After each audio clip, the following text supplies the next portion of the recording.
အားလုံးပဲမင်္ဂလာပါမော်လုံးစတာကနေပြန်လည်ကြိုဆိုလိုက်ပါတယ်မင်းညကရွေးချယ်ပလိုက်တဲ့တပွဲကောင်းပွဲစဉ်တွေရောအခြားပွဲစဉ်တွေမှာညီကိုရီအမြတ်စောတော်လေးရကြလိမ့်မယ်လို့မျှော်လင့်ပါတယ်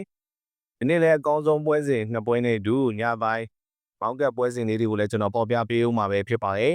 ဒီနေ့ပထမဆုံးဆောရမယ့်အကောင်းဆုံးပွဲစဉ်ကတော့6နာရီတိုးမှာကစားမယ့် Nottingham Forest နဲ့ Chelsea ပွဲစဉ်ဖြစ်ပါတယ် Free level 90ရှုံး Chelsea ဘက်ကပေါက်ထားတယ်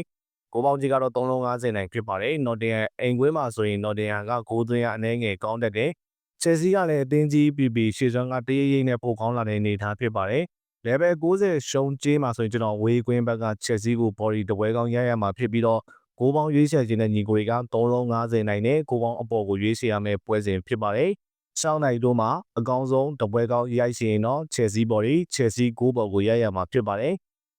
နောက်တဲ့တပွဲကောင်းရိုက်ရှင်တဲ့ညီကိုတွေကတော့မတ်8နိုင်ပွဲမှာကစားမဲ့ Man City နဲ့ Everton ပွဲစဉ်ကိုရွေးချယ်ရမှာဖြစ်ပါတယ်။160ရှုံး Man City အိမ်ရှင်ဘက်ကပေါက်ထားတဲ့ Everton ရဲ့ခြေစွမ်းက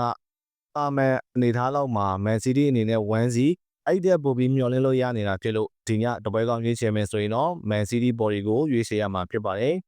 ။အဲ့ဒီတပွဲကောင်းပွဲစဉ်နှစ်ပွဲကိုဆော့ရမယ့်ပုံစံလေးကိုကျွန်တော်ရှင်းပြပေးတော့မှာမယ်။6နိုင်တိုးမှာ Chelsea body ဒါမှမဟုတ် Chelsea ဂိုးပေါ်ကိုတပွဲကောင်းရိုက်အဲ့ပွဲထိုးပြီးသွားရင် Chelsea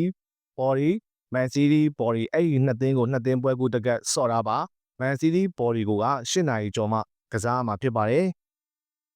အဲ့ဒါလိုကစားမယ်ဆိုရင်တော့အမြတ်ဆုံးကအတော်လေးကြံနိုင်ခြေရှိပါတယ်ဒါမှမဟုတ် Chelsea body Chelsea ဂိုးပေါ်ကစားအဲ့ပွဲပြီးသွားမှ Man City body ကိုထပ်ကစားပါဒါဆိုရင်တော့မျှခြေအနေအထားရှိပါတယ်ဒါကြောင့်ဒီနေ့မှာဘောလုံးပွဲထိုးတဲ့ညီကိုတွေအားလုံးဘောလုံးပွဲပေါက်ကြပါစေကျေးဇူးအများကြီးတင်ပါတယ်ခင်ဗျာ